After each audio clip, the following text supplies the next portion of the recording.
The dust swirled around Ilara's worn boots, a gritty testament to the town's parched soul. Judge Thorne's voice, amplified by self-righteousness, cut through the tense silence of the assembled crowd. "She refuses," he declared, his jowls quivering. "Refuses the honorable match, refuses the sanctity of order." His gaze, cold and assessing, raked over Ilara, lingering on the soft curves of her form, a form deemed too generous, too much, by the rigid standards of Redemption Creek.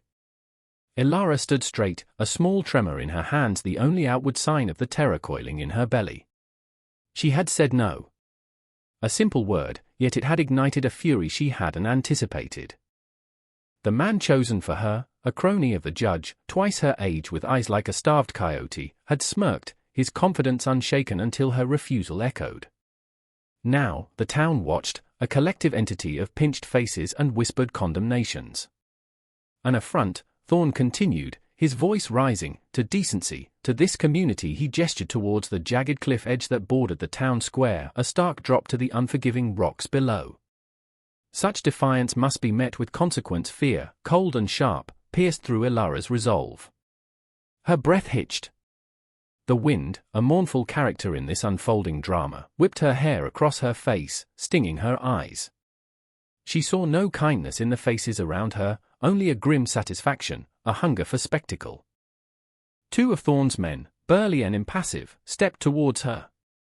She didn't struggle. What was the use? Her protest was a single, fragile reed against a storm. They grabbed her arms, their fingers biting into her flesh.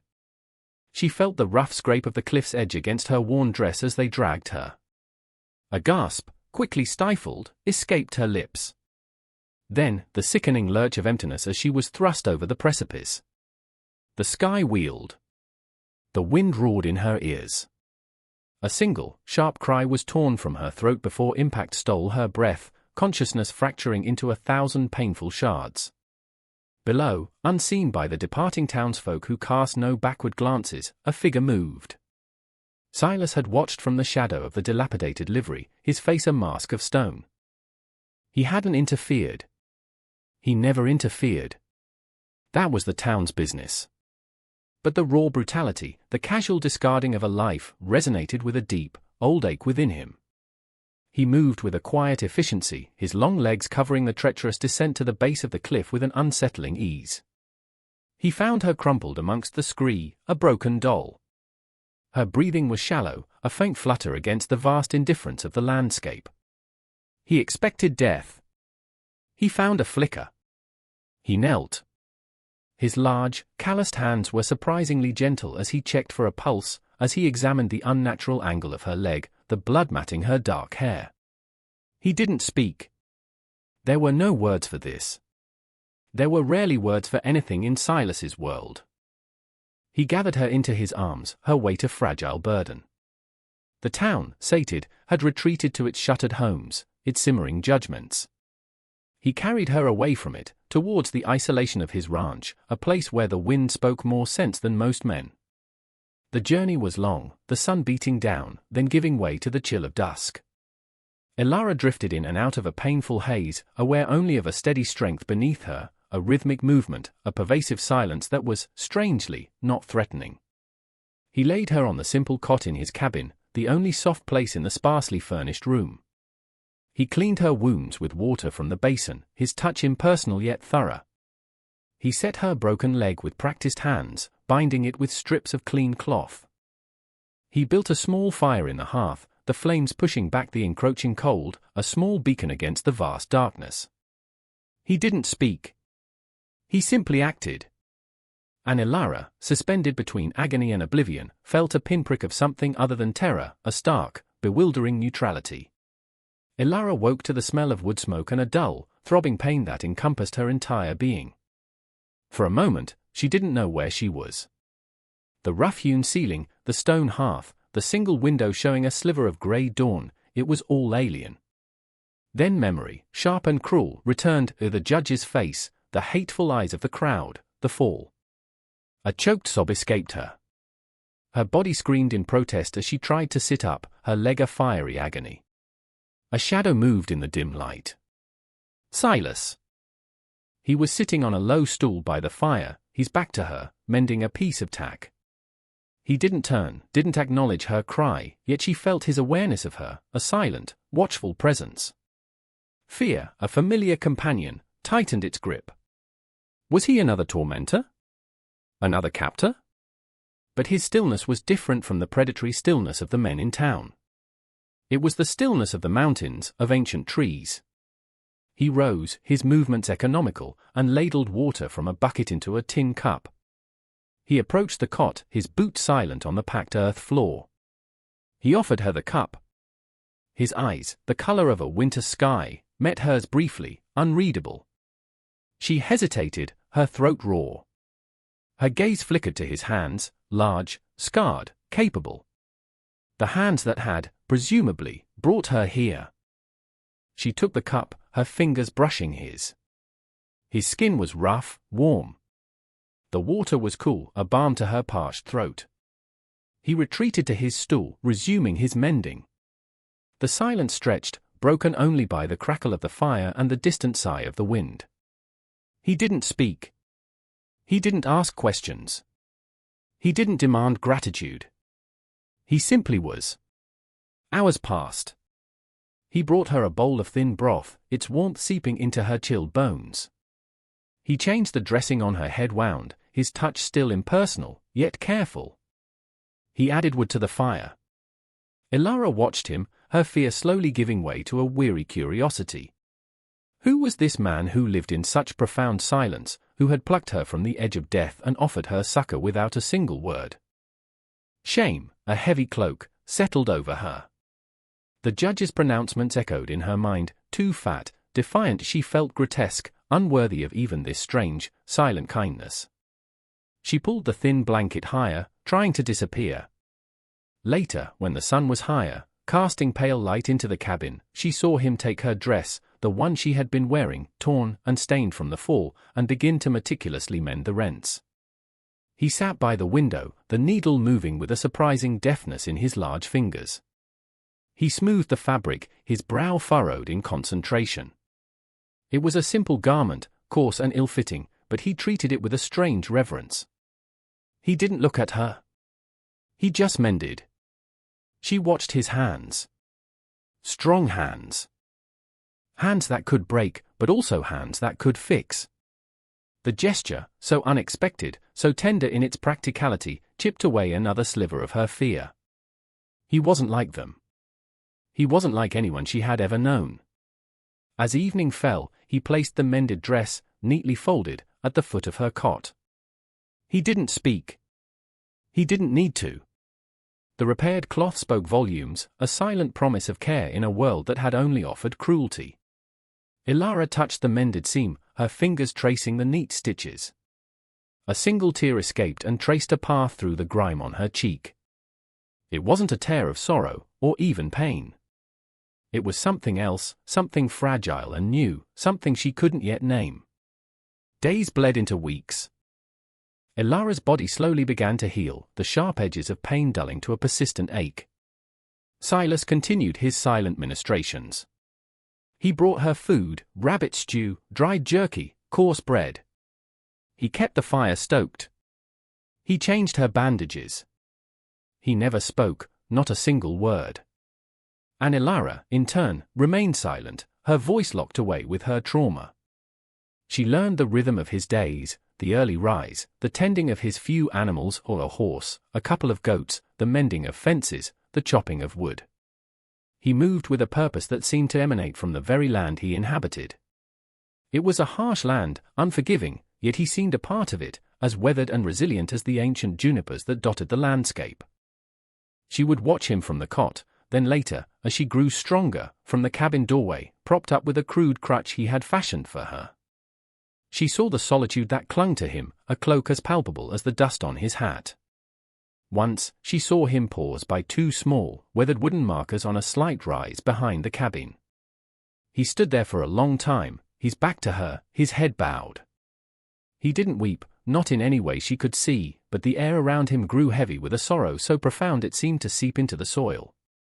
She understood then, or began to, the source of his silence, the wellspring of his deep-seated quiet. He carried a loss that had no words. The town, Redemption Creek, felt miles away, a bad dream. But its shadow lingered. One afternoon, a rider approached the ranch. Not Silas. Ilara's heart leaped into her throat. It was Deputy Miller, a man whose chin receded almost as much as his capacity for independent thought. He rode with an air of self-importance, his gaze sweeping the small homestead with suspicion. Silas met him at the edge of the yard, his stance relaxed but unyielding. Miller puffed out his chest. "Silas. Heard tell you've got company." His eyes darted towards the cabin, where Ilara quickly shrank back from the doorway. Silas didn't speak. He simply looked at the deputy, his expression unchanging. Miller shifted uncomfortably. Judge Thorne's asking questions. About that woman. The one who fell. He stumbled over the word, the lie tasting foul even on his tongue. Folks are saying you took her. Silas remained silent. His stillness was a wall. Now, Silas, Miller blustered, the judge just wants to ensure her welfare. If she's here, she needs to come back. For her own good. The wind picked up, whistling through the eaves of the cabin, a mournful counterpoint to Miller's uneasy assertions. Silas took a slow step forward. He didn't raise his voice, because he had none to raise in that moment, but his presence seemed to expand, to fill the space between them. Miller instinctively took a step back, his horse sidling nervously. "Just doing my job, Silas," he mumbled, his bravado deflating. Silas tilted his head, a minimal gesture, but it conveyed an absolute finality. Miller, unnerved by the unwavering silence, the sheer intractability of the man before him, decided further inquiry was unwise. He tugged on his reins. Tell her the judge is concerned," he managed, then turned his horse and rode away, casting nervous glances over his shoulder. Ilara watched him go, her breath coming in shallow gasps. The town had found her. The fragile peace she had begun to feel shattered. Silas turned back towards the cabin. He looked at her, his gaze holding hers for a longer moment than usual. He didn't speak. But in his eyes, she saw not judgment, not accusation, but a quiet, resolute defiance. He had shielded her, wordlessly. That evening, as he prepared their meager meal, Ilara found a small, intricately carved wooden bird placed on the windowsill beside her cot. Its wings were outstretched, as if in mid-flight. She picked it up, her fingers tracing the smooth, polished wood. It was a thing of simple beauty, a silent offering. He didn't speak. She didn't speak. But the bird sang a song of fragile hope in the quiet room. The seasons began to turn, the harsh summer sun giving way to the crisp bite of autumn. Ilara's leg healed, leaving her with a slight limp, a permanent reminder of Redemption Creek's cruelty. But with physical healing came a different kind of strength. She started to move beyond the confines of the cabin, tentatively at first, then with more confidence. She began to help Silas, small tasks initially. She collected eggs from the irritable hen, her movement slow and careful. She weeded the small, hardy patch of vegetables he cultivated near the creek. He didn't ask her to, she simply started doing it, and he didn't stop her. Their communication remained almost entirely nonverbal. A nod from him indicated approval or direction. A shared glance across the yard could convey understanding. He showed her how to properly bank the fire at night, how to split kindling with a small axe, his hands guiding hers briefly, his touch calloused but patient. She learned to read the subtle shifts in his posture, the slight tightening of his jaw that signaled displeasure or concern, the rare softening around his eyes that might pass for contentment. She discovered the graves were for a woman named Martha and a child, Lily. The names were crudely carved into the wooden markers. She never asked. He never explained. But the knowledge settled within her, a quiet understanding of the immense grief that had hollowed him out and then, paradoxically, filled him with a resilient strength. The silence of the ranch, once alien and unnerving, became a comfort. It was a silence filled not with unspoken resentments, but with the sounds of the land, the wind through the pines, the cry of a hawk, the distant lowing of Silas's horse. It was a silence that allowed her to hear her own thoughts, to begin to sort through the wreckage of her past. The shame was still there, a persistent shadow, but it no longer consumed her. In Silas's unwavering, non-judgmental presence, she began to feel less like a monstrous aberration and more like a person who had simply endured too much. The town, however, did not forget. Whispers grew louder, uglier. Judge Thorne, his authority challenged by Ilara's disappearance and Silas's silent defiance, fanned the flames of outrage. He painted Silas as a reclusive deviant, a kidnapper holding an unwilling woman captive. He painted Ilara as a fallen woman, a Jezebel who had lured Silas into sin, or perhaps a witless creature needing rescue from his clutches. The narrative shifted to suit Thorne's agenda, but the underlying malice remained constant. One day, Ilara found Silas staring at the horizon, his silhouette stark against the setting sun. There was a tension in his shoulders she hadn't seen before. He knew, as she did, that the fragile piece they had carved out was threatened. He turned, his gaze meeting hers, and for the first time, she saw a flicker of something akin to worry in his eyes. He didn't speak. But she understood. The outside world was closing in. That night, she didn't just mend her own clothes. She found one of Silas's worn shirts, a tear along the seam, and carefully, by the light of the fire, she stitched it closed. It was a small gesture, her own silent message. When he found it the next morning, laid neatly on his stool, he paused. He picked it up, ran his thumb over her stitches. He looked at her, a long, searching look. Then, he gave a single, almost imperceptible nod. A silent acknowledgement. A silent thanks. In that moment, Ilara felt a profound shift within her. The fear was still present, a cold knot in her stomach, but alongside it, a new feeling was taking root, a fierce, protective loyalty. She would not be a victim again. She would not let them destroy this quiet man who had shown her nothing but kindness. Her voice, long dormant, felt like a stone in her throat, but the first cracks were beginning to appear in its silence. The confrontation came on a cold, blustery morning. The sky was the color of lead, mirroring the mood of the approaching riders. Judge Thorne led the grim procession, his face a mask of sanctimonious fury. Behind him rode a dozen men from Redemption Creek, their expressions ranging from reluctant duty to outright eagerness for a reckoning. They carried tools that could double as weapons, pitchforks, axes, a few old hunting rifles. Silas stood before his cabin, a solitary figure against the vast, indifferent landscape. He wore the mended shirt. He was unarmed, his hands loose at his sides, but his stance was that of a mountain, immovable. Ilara watched from the cabin doorway, her heart pounding a frantic rhythm against her ribs.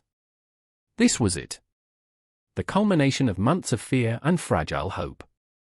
Thorne reined in his horse, his voice booming across the yard, laced with manufactured outrage. "Silas! We've come for the woman. Release Ilara Miller to the rightful authority of this town." Ilara. He still used her father's name, a name she had shed along with her old life. Silas didn't speak. He just watched them, his gaze steady, unblinking. "Don't be a fool, man." Thorne spat. "You're harboring a runaway, a woman of ill repute who defied lawful order. You've corrupted her, or she's corrupted you. It matters not. She returns with us, now." Some of the men shifted uneasily, their bluster faltering slightly under Silas's silent scrutiny. Others, emboldened by Thorne's rhetoric, gripped their makeshift weapons tighter. "We know she's in there," one man shouted.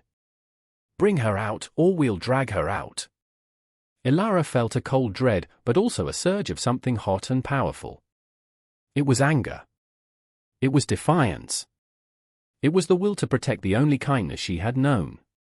She took a deep breath. The stone in her throat felt heavy, but she knew she had to move it. She stepped out of the cabin, past Silas, to stand slightly in front of him. Her limp was noticeable, a testament to their cruelty. Her mended dress, clean but plain, was a stark contrast to Thorne's pretentious attire. The wind whipped her hair around her face, but she stood tall, her chin up. All eyes fixed on her. Thorn's lips curled into a sneer. So, the creature emerges. Ready to face justice, are you, girl? For a moment, the old shame threatened to engulf her. His words, the town's condemnation, her own deeply ingrained fear. Then she looked at Silas, standing solid and unwavering just behind her. He hadn't spoken, but his presence was a shield. She found her voice. It was raspy at first, unused for so long. I am not a creature, Judge Thorn. The words, though quiet, carried across the tense yard. The men stirred. Thorn's eyes narrowed. I am Elara, she continued, her voice gaining strength, drawing power from the very air she breathed, from the land that had sheltered her. And I refused you. I refused your cruelty, your judgment, your town that feasts on misery. She looked directly at Thorn, her gaze unflinching. You speak of order? You, who ordered me thrown from a cliff because my body did not please you, because my will did not bend to yours? That is not order. That is tyranny. A murmur rippled through the assembled men. Some looked down, unable to meet her gaze. This man, she gestured toward Silas, showed me kindness when you showed me only hate. He sheltered me when you cast me out. He is silent, yes. But his silence holds more decency, more honor, than all your empty words. Judge Thorn's face was purple with rage. Lies. Slander. She's bewitched him. Seize her. But the men hesitated. Elara's words, raw and true, had struck a chord. They had all been there. They had all watched. Silas took a small step, placing himself more fully beside Elara, a silent, unshakable ally. He didn't speak, but his message was clear. They would have to go through him. And suddenly, the prospect of confronting this quiet, formidable man, and the woman whose courage was now blazing before them, seemed far less appealing. One by one, some of the men lowered their weapons. A few even began to back away. Judge Thorn, seeing his authority crumbling, his mob dissolving, let out a frustrated roar. You'll regret this. Both of you. He wheeled his horse around and galloped away, his remaining loyalists scrambling to follow, a retreating tide of bluster and shame. Elara stood, trembling slightly, the adrenaline slowly ebbing. Silas remained beside her. The wind died down, and a fragile ray of sunshine broke through the clouds, illuminating the small ranch. He looked at her, his eyes, for the first time, holding a clear, undeniable warmth. He still didn't speak. But he reached out, his large, calloused hand gently taking hers. His touch was a promise. A new peace, hard won and defiant, settled over the land. They had faced the judgment, and they had stood firm. Together. The cabin, with its mended things and its shared silence, was no longer just a refuge. It was home. That evening, 2 bowls sat on the small table by the fire, not just one. And the silence was filled with the unspoken language of a family found, a future reclaimed. Thank you for watching. We hope this story of courage and quiet strength resonated with you. If you enjoyed Elara and Silas's journey, please consider liking this video and subscribing to our channel for more inspirational short films. Don't forget to click the notification bell so you don't miss our next story. We'd love to hear your thoughts in the comments below. What did Elara's stand mean to you? What does true strength look like? Your engagement helps us bring more stories like this to life. Until next time, find strength in kindness and courage in your convictions.